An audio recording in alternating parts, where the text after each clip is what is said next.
প্রিয় দর্শক, নামের বানানের ভুলের কারণে আজকে একটি জীবন শেষ হয়ে যাচ্ছে।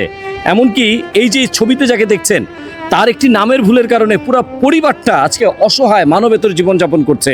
সবাই ভিডিওটা শেয়ার করে দিবেন। প্রিয় প্রবাসী ভাই বোনেরা, আপনাদের জন্য আমরা ভিডিও তৈরি করে থাকি।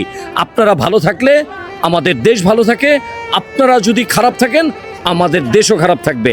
এই যে দেখতে পাচ্ছেন এই বোনটি বুক ভরা স্বপ্ন নিয়ে পরিবারের মুখে হাসি ফোটানোর জন্য তিনি প্রবাসে গিয়েছিলেন, কিন্তু দুঃখের বিষয় তিনি 2টা বছর ভালো ছিল, কিন্তু 2 বছর পর নেমে আসে তার ভাগ্যে দুর্দশা।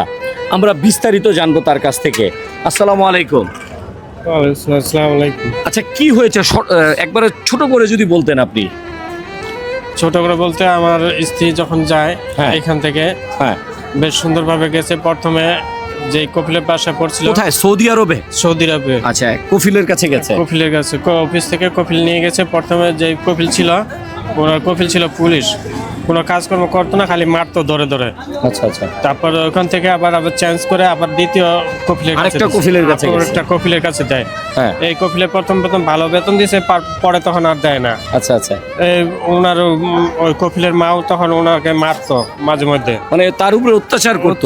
শেষে কি হয়েছে যদি একটু শর্ট করে যদি বলতেন। শেষে হয়েছে উনি ওই যে বললাম যে আমার শ্বশুর মারা গেছে, বাড়ি আসার জন্য করছে, তখন আসতে দেয় নাই। আচ্ছা আচ্ছা। আমার শাশুড়ি স্ট্রোক করছে, এখন স্ট্রোক করে বিছানায় পড়ে আছে, এখন আসার জন্য করছিল।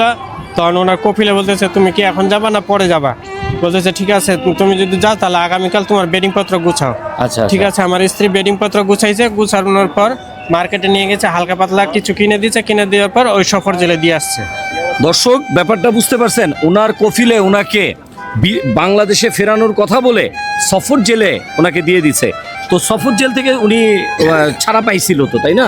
ছাড়া পাইছিল, কিন্তু তখন আসতে পারলো না কেন? ওই যে নামে ভুল করে দিছে। আচ্ছা, ঘটনাটা আপনাদেরকে খুলে বলি। ওনার সফর জেল থেকে ওনাকে যখন বের করে দেওয়া হয়, ওনাকে টিকিট কেটে এয়ারপোর্টে দেওয়া হয়, কিন্তু আউটপাস দেওয়ার পরে ওনার টিকিটের বানানে ভুল ছিল। ওনার নাম ছিল কি? মুক্তা আক্তার। মুক্তা, কিন্তু টিকিটে কি ছিল? জুলেখা বেগম। জুলেখা। ফিঙ্গারে বা আদার্স কিছুতে যখন মিলে নাই, তখন তাকে এয়ারপোর্ট থেকে বের করে দেওয়া হয়। এই বিষয়টা হয়তো বা এই বোনটি মেনে নিতে পারেনি। এখন সে হয়তো বা, আমরা ধারণা করছি, এয়ারপোর্টের আশেপাশেই আছে, সৌদি আরবের যে রিয়াদের আশেপাশে উনি আছে। প্রিয় প্রবাসী ভাই বোনেরা, এই বাচ্চার মুখের দিকে একবার তাকান। এটা যদি আপনার সন্তান হইতো, একটু ভিডিওটা শেয়ার করে দিবেন। এই বোনকে আনানোর জন্য যত অর্থের প্রয়োজন আপনারা প্রবাসীরা আমরা মিলে তাকে নিয়ে আসব। আমরা এই বোনকে এই বাচ্চার কাছে ফিরিয়ে দিব, এই ভাইয়ের কাছে ফিরিয়ে দিব। তুমি কি চাও বলো তো? তোমার মার? আমার মারে যাই। হ্যাঁ, আমার মারে যাই। কতদিন হয় দেখো না? অনেকদিন হচ্ছে দেই না। মার কথা মনে উঠলে কেমন লাগে? ভালো লাগে না। প্রিয় দর্শক, আপনাদের কাছে আবারও আমি 2 হাত জোর করে অনুরোধ করছি, ভিডিওটা বেশি বেশি করে শেয়ার করে দিবেন প্রবাসী ভাইয়েরা। কে জানে কোন প্রবাসী ভাই হয়তো তাকে দেখবে, দেখে হয়তো আমাদেরকে ফোন দিয়ে বলবে ভাই পেয়েছি, আমরা তাকে বাংলাদেশে আনার ব্যবস্থা করব। সবাই ভিডিওটা শেয়ার করে দিবেন।